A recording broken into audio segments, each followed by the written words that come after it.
Meus irmãos, a graça e a paz do nosso Senhor e Salvador Jesus Cristo, estou aqui para mais um vídeo, para o meu, para o teu, para o nosso canal, Teologando e Capacitando.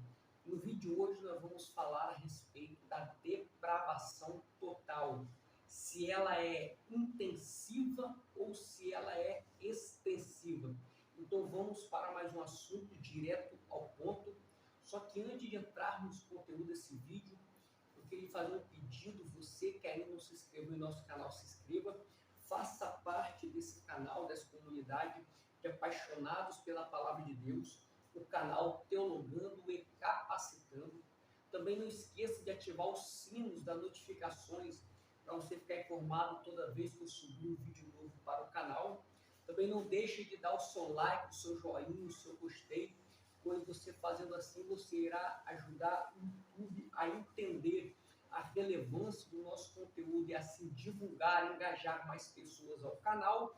E também não deixe de compartilhar os nossos vídeos em suas mídias sociais, WhatsApp, Facebook, Instagram. E fazendo assim, você irá ajudar o irmão em sua caminhada cristã e ajudar o canal a crescer. E lança também no grupo da tua igreja, grupo de líderes, membros e obreiro, e abençoa a vida de alguém com conteúdos teológicos. Então, dito isso, vamos falar a respeito da depravação total. Se ela é intensiva ou se ela é extensiva. Só que primeiro nós temos que entender que todos nós nascemos mortos em nossos delitos e pecados, onde nós conhecemos como pecado original. Isso é consenso de todos os cristãos, ou deveria ser, né? Onde o pecado de Adão afetou toda a humanidade. E nós temos um aparato bíblico muito forte e expansível, né, podemos dizer, para defender essa doutrina do pecado original. E os textos bíblicos que você quiser acompanhar se encontram no livro de Romanos, capítulo 5, versículo 12 ao 21, 1 Coríntios, capítulo 15, versículo 21 e 22, e Efésios, capítulo 2, verso 1, 2 e 3, entre outros textos bíblicos. Então, mediante esse breve relato de pecado original, onde o homem ele nasce totalmente depravado, o que significa que mesmo o ser humano podendo fazer algumas coisas boas, o pecado, infelizmente, agora prevalece em seu coração e contamina todo o seu ser. O homem não teve somente as áreas de sua vida afetada pelo pecado, como também a imagem divina, como nós conhecemos pelo a imago Dei, né? Afetada, deixando deformada e distorcida. Mas esse pecado ele não foi capaz de destruí-la por completo. Então, o ser humano, por ser totalmente depravado, ele não tem condição de salvar a si mesmo, porque intelectos, sentimentos e vontades inclinam somente para o mal, porque são fortemente influenciados pelo pecado. E essa degeneração moral causou uma constante separação entre Deus e o homem, ao ponto de um homem não conseguir salvar-se a si mesmo, necessitando primeiro da graça preveniente para que o habilite, para que ele possa crer e receber o Evangelho. E quando eu falo em que o homem não tem condição de salvar a si mesmo, nós estamos nos distinguindo, nos diferenciando daquilo que nós conhecemos como pelagianismo e aquilo que nós conhecemos como semi-pelagianismo, assunto de vídeos posteriores, né? E quando eu falo nós distinguimos ou distanciamos, eu estou falando tanto dos nossos irmãos calvinistas como nós arminianos, né, que cremos na depravação total do ser humano. Mas nós, ao contrário dos calvinistas, cremos que a graça preveniente habilita o ser para crer e receber o Evangelho. Só que o ponto de discordância entre calvinista e arminianos está exatamente na questão se a depravação total ela é intensiva ou ela é excessiva.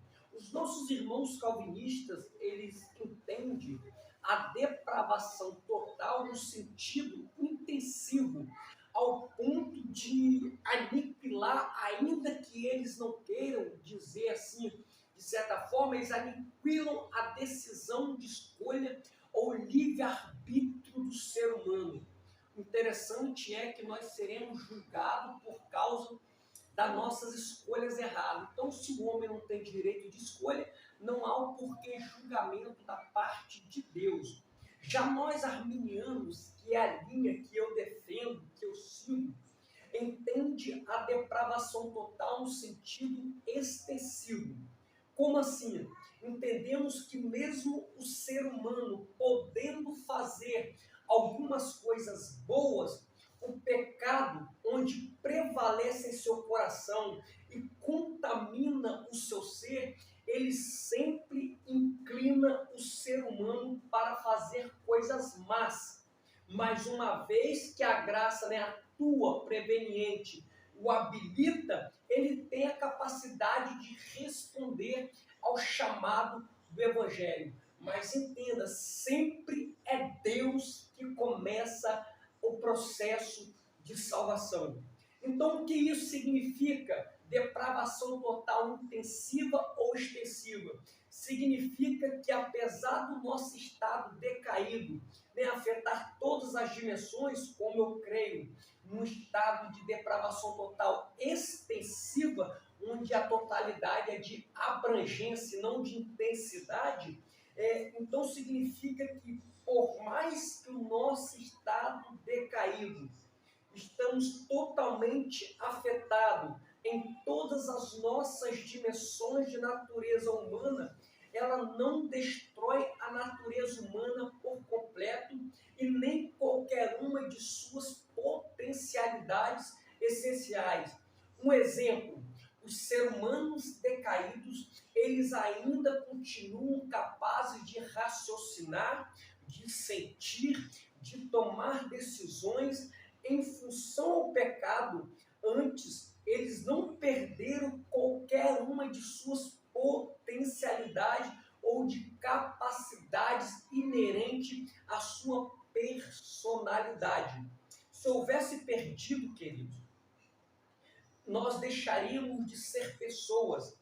Se essa depravação significasse a destruição da nossa capacidade de conhecer e escolher o bem sobre o mal, então a pessoa que teve seu conhecimento e volição eliminados não será mais capaz de pecar, pois dessa forma ela não teria acesso ao bem, já que só o mal lhe estaria disponível. Mas ao contrário, continuamos, as pessoas depravadas totalmente, continuam humanos e, portanto, importando dentro delas a imagem e semelhança divina, que apesar de serem decaídos e, por consequência, incapazes de iniciar ou alcançar a sua própria salvação, elas não estão privadas de escolher, ainda que a sua escolha não possa ser escolha para a salvação por si próprio, senão nós cairíamos no pelagianismo.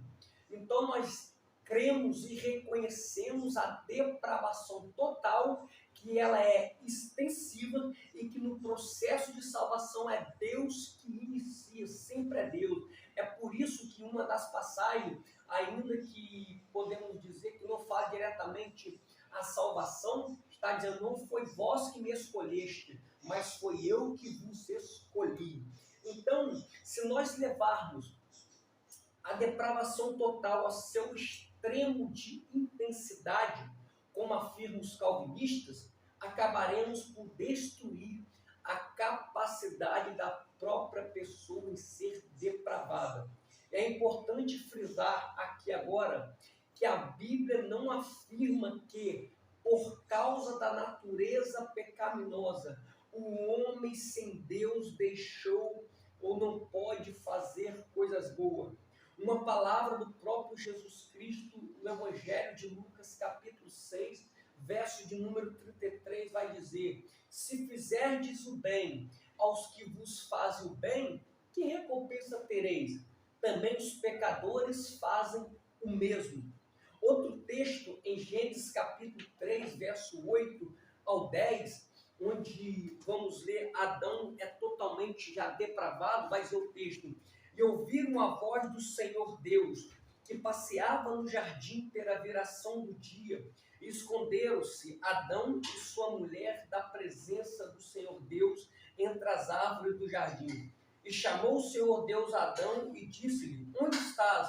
E ele disse: ouvi a tua voz soar no jardim e temi, porque estava nu e escondi-me. Então Adão ouve a voz de Deus, se escondeu por um momento e depois respondeu à voz de Deus. E podemos perceber que Adão já está em seu estado caído, mas ainda assim as suas faculdades sensoriais, se assim podemos dizer, não foram perdidas. Outro texto interessante é o texto de Gênesis capítulo 4, versículo de número 6 e 7, né? Que é onde Deus fala com Caim, que vai dizer: e o Senhor disse a Caim: por que tiraste? E por que descaiu o teu semblante? Se bem procederes, não é certo que serás aceito? E se não procederes bem, o pecado jaz à porta, e sobre ti será o seu desejo, mas sobre eles deve dominar. Então perceba que Caim é um ser caído, e Deus dá oportunidade para ele escolher o bem ou o mal, e assim responsabilizando o homem pela sua escolha.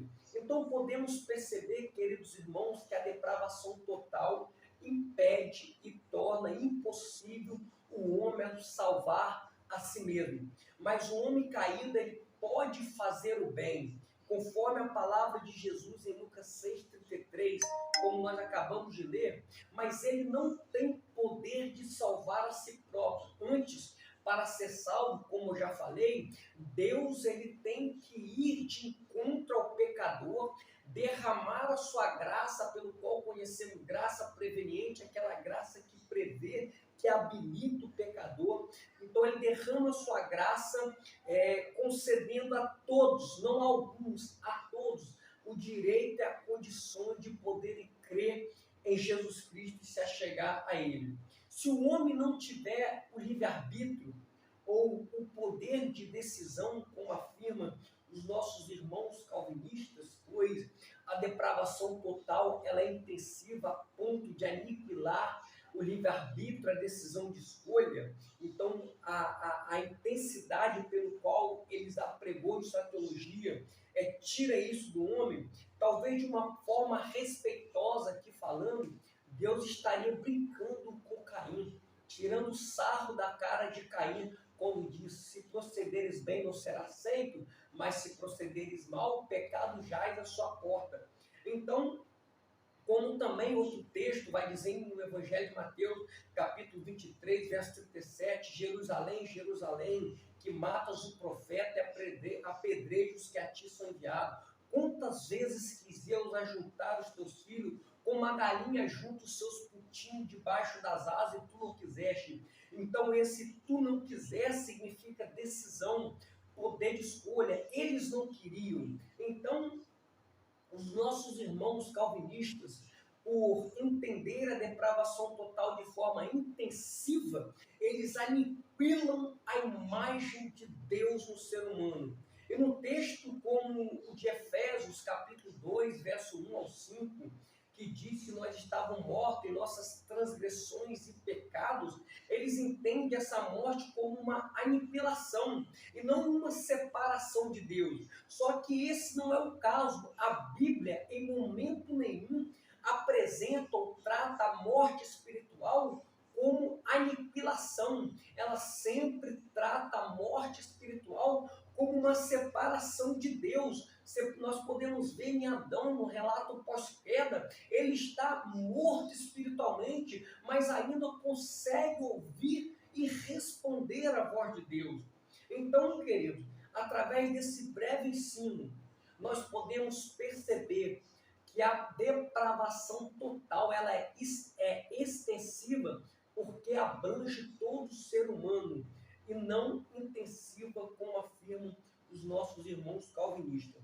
Então, para terminar esse vídeo, eu quero citar as palavras de Norman Geisler, que ele vai dizer: o pecado se espalhou por todas as partes do nosso ser, mente, emoções, vontade e corpo. Porém, isso não significa que todos os seres humanos são extremamente maus, mas que todos eles não são tão bons quanto precisariam ser. E conjugando com a palavra de Norman Geisler, Wesley Dewey diz: nenhum deles é tão bom quanto precisaria ser, e alguns deles podem se tornar pior ainda. Então, meus queridos irmãos, podemos perceber de uma forma breve que a depravação total ela é extensiva, que ainda o ser humano sendo depravado, ele pode fazer coisas boas, mas ele não pode salvar a si mesmo, pois precisamos da graça de Deus atuando para habilitar o pecador a crer no Evangelho. E ela não é intensiva a ponto de aniquilar as nossas vontades, emoções e decisões. Então, meus queridos irmãos, que Deus lhe abençoe e até o próximo vídeo, em nome de Jesus. Amém.